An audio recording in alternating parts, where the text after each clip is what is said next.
I started out as an athlete. I was a college baseball player. That's what I thought I was going to do for a living until that dream busted real quick, junior year of college. And I had to move into sort of a career. And the career I had, you know, I was always a creative type. So I was always a designer. I loved to have passion for art. And actually, we were talking earlier about my family. All the men in my family are the artists and the chefs and the designers. And all the females in my family are all CEOs and run businesses. So I think by natural selection, I had to run a creative agency and own it. I think I was destined to do that didn't know that at the time, but I think that's where I ended up. So it's amazing how that happens. So we have an agency here. It's 50 people. It's surprising to see there's a few folks that we're in the same type of agency, from PR, marketing, art history, design. So I can definitely talk shop if anybody wants to stay and talk a little shop. But I started this company after leaving another company called Proxicom, which is a big interactive global web company. And I started there when there was under 100 people, and was with them when they grew to 2,600. I had 5 creatives that I basically raised my hand and said I'd like to run the creative group at Proxicom when we were 100 people. I grew it to about 300 creatives around the world, helped sort of start what is now not a phenomenon, but it was the web and the process and how to build it. And then when I left there, actually the former CEO of that company, Raul Fernandez, kicked me out of the nest and said, it's time to start your own company. So he was sort of my mentor in helping us start Pappas Group, and I literally started in my basement. The funny story is my wife had quit, well, she was a fiance at the time, quit her job, decided to become a real estate agent, make no money. I decided to leave being senior vice president of Proxicom and start a business in my basement, which we just bought the house and had just purchased a vehicle. So I basically started the company with zero. We didn't have any income, and we had no children on the way. That happened 3 months after I started the company. So I think fear was part of the driving factor of getting the company off the ground. That's kind of the basics. And prior to Proxicom, I was with some design, big ad agencies like Saatchi & Saatchi and Gray Advertising out of New York, but I was just freelancing with them and just beginning. But I'm a designer, so that's kind of the world I come from. And I was fortunate enough to learn how to run a business through Proxicom. And again, all these paths, you don't realize where they all lead, but they all kind of go someplace. And right now I can see where they all led to today. Who knows what tomorrow's going to bring. So it's curious. That was a little bit about me. I have 3 kids, 9, 7, and 4. Very busy. My William, who's the one that was conceived 3 months after we started the company, is the one where we use the measuring stick for the company. As he goes and as he's doing, that's where Pappas Group is. So if I sell it, I hope I never have to give him away. So, you guys have any questions? Why advertising? Why advertising? Well, it's a good question. It's not really advertising anymore. The world's changing a little bit. I started in advertising, and I actually started in film while I was in college. I was my dad's an art director in the film business. My uncle's a set dresser. They're key people. We did commercials. I actually did that in college while I was playing baseball. I realized that I quickly didn't want to do that because we were building sets and taking every piece of furniture out of a house and putting an entire truckload of furniture in a house for a commercial that you would see this much of a room. It was a complete waste of time. It was a lot of work, and it was hard manual labor.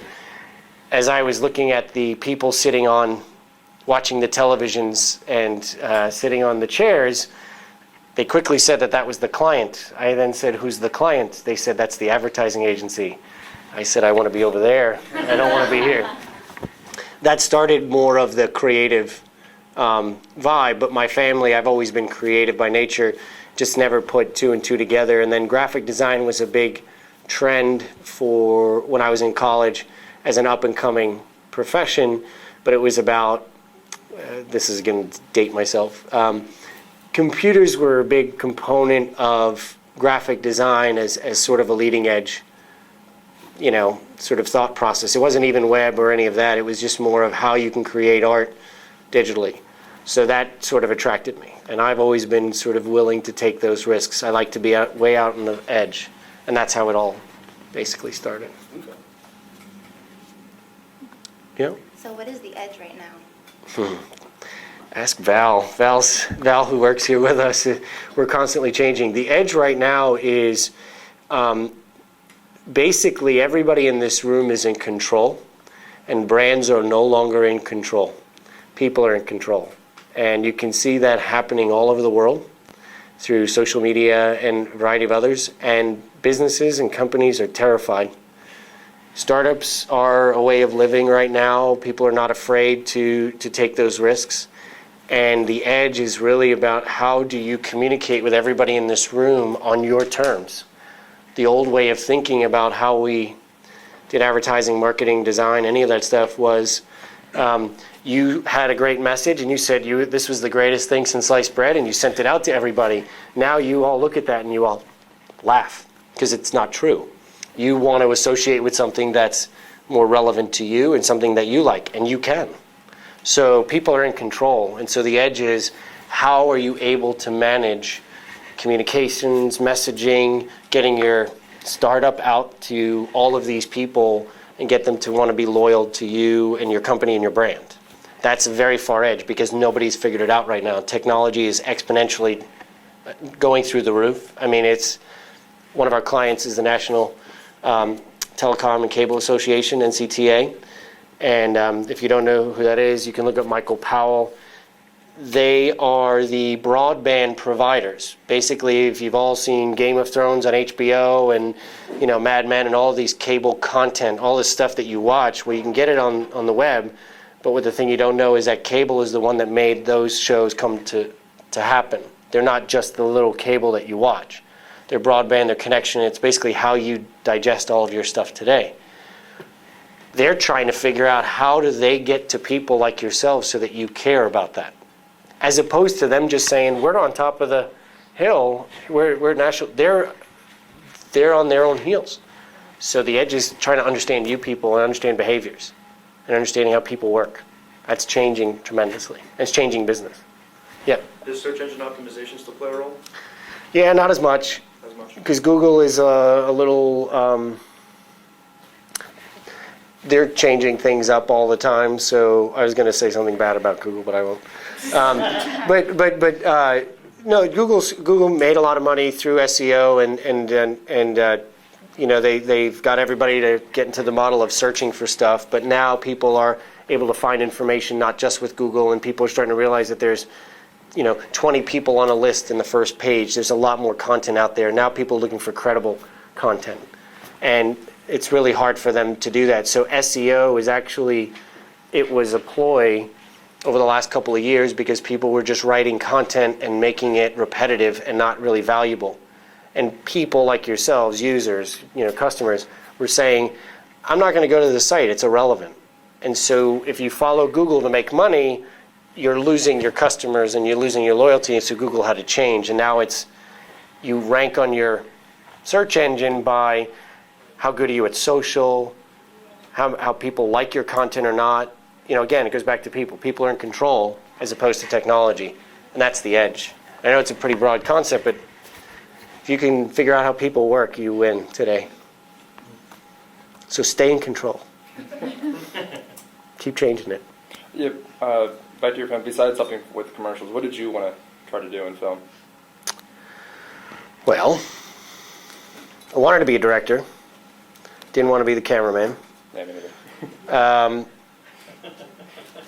I tried to go in front of the camera for a little while. I didn't like that. Actually, that's the least satisfying job.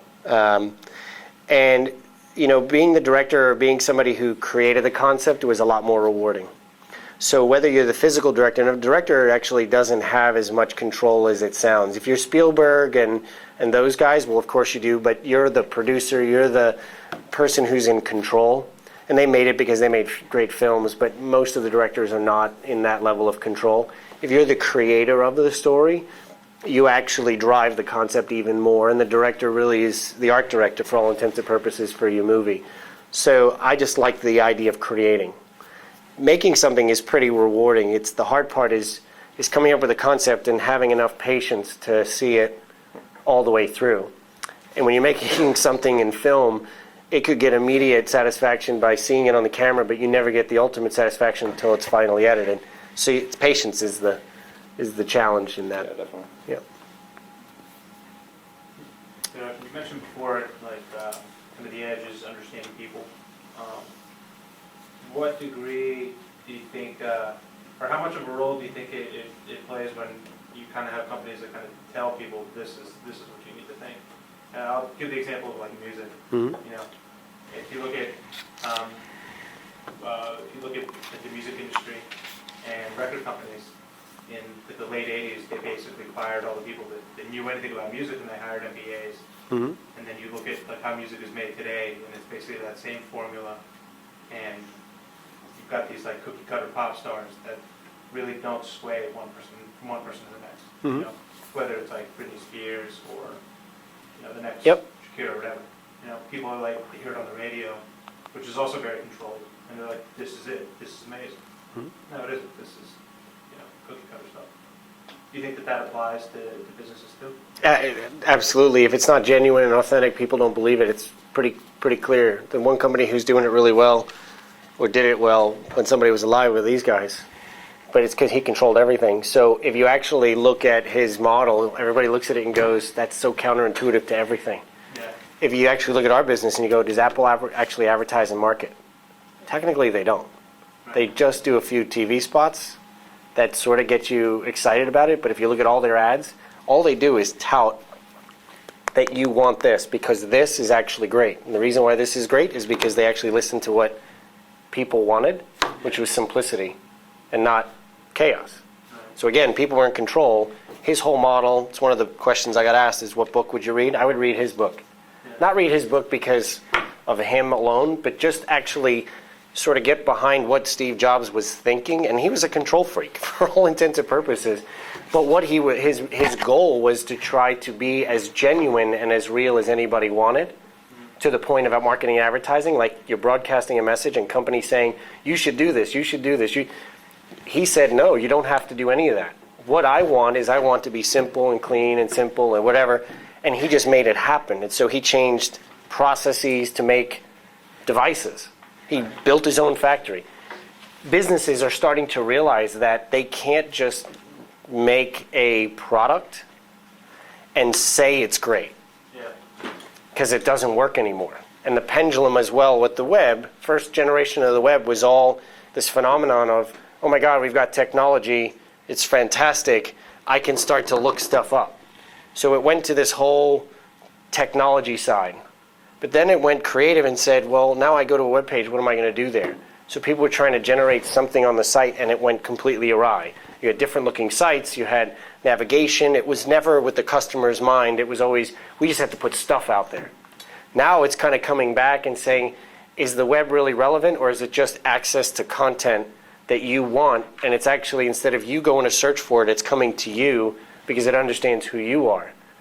So again, paradigm's changing, it's all on people's terms. Businesses are now having to change to that.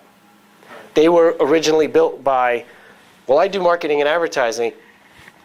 Here's my marketing and advertising. They don't have any idea what product's doing.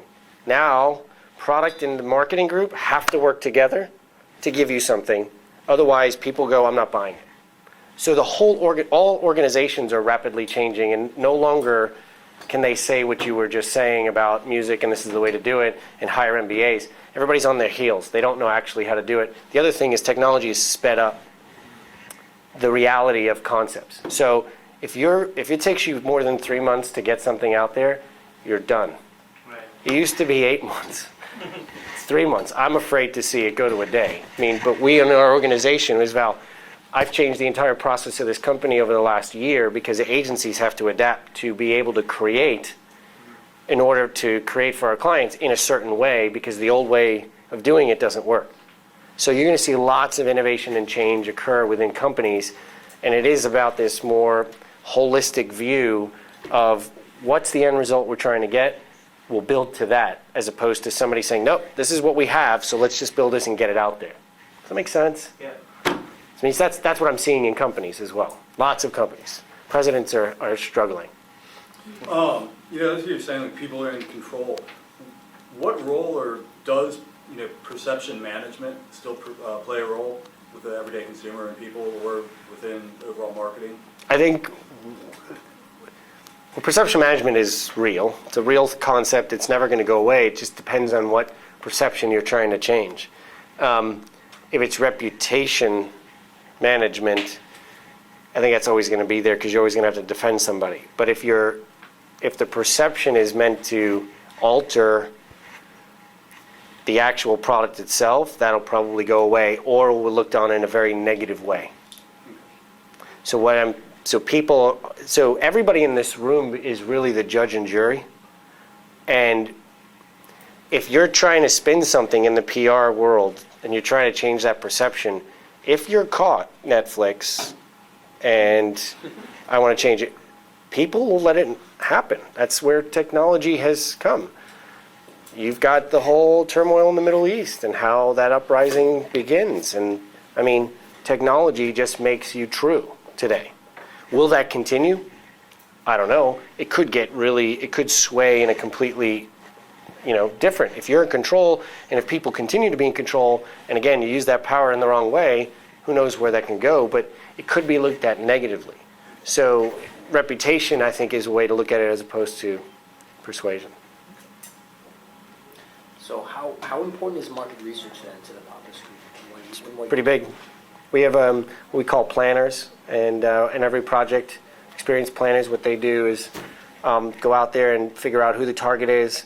We try to segment it down, 22 to 26-year-old female, hair habits, male, and we really try to break it down into lots of data. Facebook is, all they do is collect data. I mean, it's a shield for something else, and all these other Google's the same thing.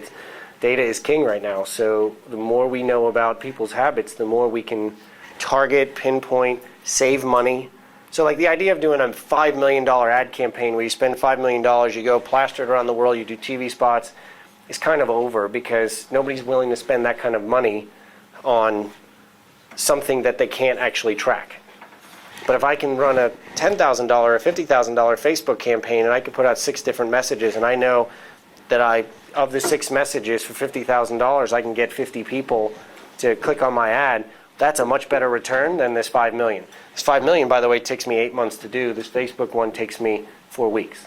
Right. So the realities of technology correlating to what works and what doesn't, it's all based on the data. And if that doesn't work, then we'll try something else. But I've got 6 different scenarios of who you are, and I'm going to hit it one day.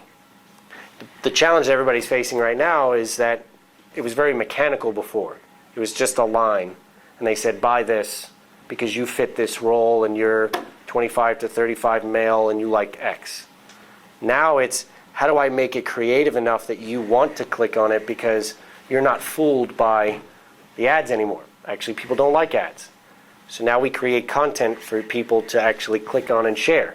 Now I track the shares. Now I know who you're sharing with.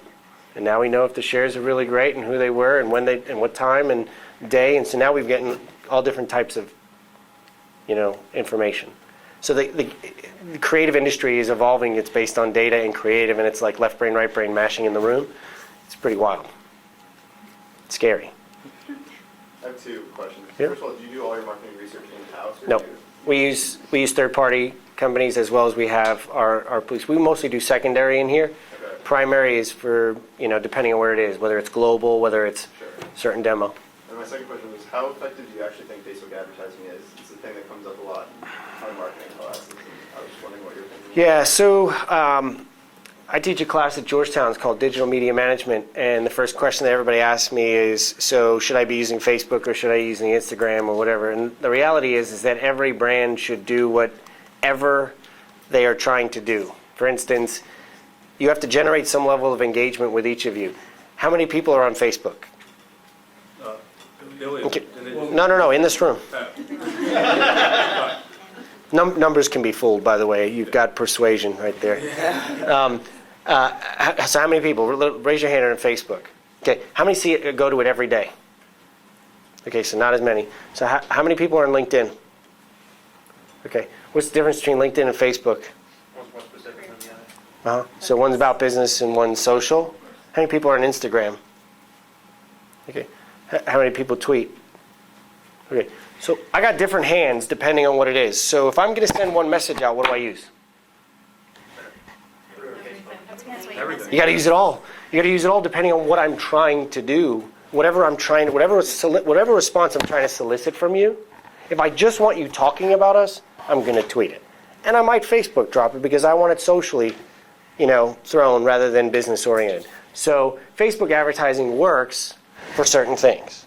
Google advertising works for certain things, So it's now a massive understanding of, do I want to get you at home on a weekend looking at an iPad and I want you drunk at night looking at something, or do I want you during the day in your office? So we're now getting into this whole psychology of what are people doing and when are they best, what's the best ability for you to sort of take action. And so it goes to Facebook. Facebook, gigantic platform, billion people. If I send one message out, I'm never going to hit 1 billion people, and they'll charge me too much money to do 1 billion people. But Facebook is a great platform. Facebook is also a really scary platform because people are hiding the realities of it. So you never know what's right. So again, I'm not answering your question directly. It's just that this world, this ecosystem, and we're going to have 5 more platforms that are going to come up in the next 5 years that people are going to run to. We just have to get into this ability of constantly adapting and understanding people and what they want. And again, that's kind of what drives success. Given the changes or the effects that technology is having on businesses, do you see any new channels opening up that would be lucrative for entrepreneurs to move into? There's tons. Or subsectors in general? Utility, not physically utility like gas and electric, but creating a utility for people's lives in some way, shape, or form is probably the hottest area that every brand is trying to find. How can their brand be a part of everybody's life daily? Okay, so creating something that's useful for people, whatever that use might be. What's the app you guys use on your phone? It's the number 1 app besides Facebook. MapQuest. Perfect utility. Somebody decided, that started in the web when it first started, but there are other ones out there. There's a Clear, there's a to-do list, if anybody's seen that. We have a client called Treater sending gifts. These are things that people are trying to find ways that become a part of what you do on a daily basis, and it provides a utility in your life, right? So everybody's mad that they got rid of the maps, Google Maps, right? Everybody's furious with Apple. Like, how could you do that? Well, when the phone came out, we never looked at maps as diligently as that. Now it's just part of life. So the more you can find something that's, travel's a good one, but now you got to get travel down to a point where that's only occasional. So how do you get an everyday, how do you add travel to every day of your life? Like, what does it become? That's how I would be looking at getting into it. That could happen in healthcare, that could happen in finance, it doesn't matter, the vertical. It's more of what's going to make it easy for people to do stuff. Talk about modernizing this. Modernizing medicine? Oh. So we have a client, it's called Modernizing Medicine. Their job was for oncologists and dermatologists. When you go to a dermatologist, you have to fill out a case report. They have to look at sort of anything that's on your body. They have to write it out, and they have to fill out all these forms. And these doctors are basically inundated with all of this stuff that they have to do to get you as a patient and kind of keep history, and it's all paper-based. So Modernizing Medicine decided to basically make an iPad app. It's completely, kind of 4 different major tabs that keep your history, that keep who you are. They actually keep a map of your body and everything that's ever actually happened on it. They have the ability to shoot pictures. And they can, at a whim, basically pull up your name real time with you, sitting with the doctor. Hi, such and such. I see your history. Here's your health care. Here's what you've been doing. this is what we need to be doing, pulling up information for you on what it is, send it to you instantly, and that is the doctor's utility. Now they can see not twice as many, but a lot more patients, because it's all in their fingertips. And so we created the app, but we also had to make it so simple that doctors could use. So if you think about this, doctors are writing, they have paper, they don't want to be near technology as it relates to that, so you had to create something that was so simple for them to be at. That level of utility was they came up with an idea that was a niche that can work in every medical, kind of institution, because they're more, not mom and pop type of physicians, but they're smaller practices. They're not hospitals and such. So that can go in dermatology, that can go in dentistry, regular physician, anything. And it was basically just an idea to make the process simpler. It was the utility of that. Anyway, it was a really interesting, and they're very successful right now. When were you involved with them? Like, what did you do So for them? Or the CEO who helped start that company with a dermatologist, he was the COO of a company that you probably all heard of, Blackboard. So we created the Blackboard logo, the one that you probably all of you in here maybe have seen, not the original one, but we were their agency of record for a while. We didn't build their product, but we did all their marketing advertising. That COO went to another company, asked us to help modernizing medicine. The one thing, if you can walk away with anything today, your connections, your reputation is the most important thing that you have in business. If you can deliver, if you can do a great job, if you can be known as something, that will bring you much success in life, period.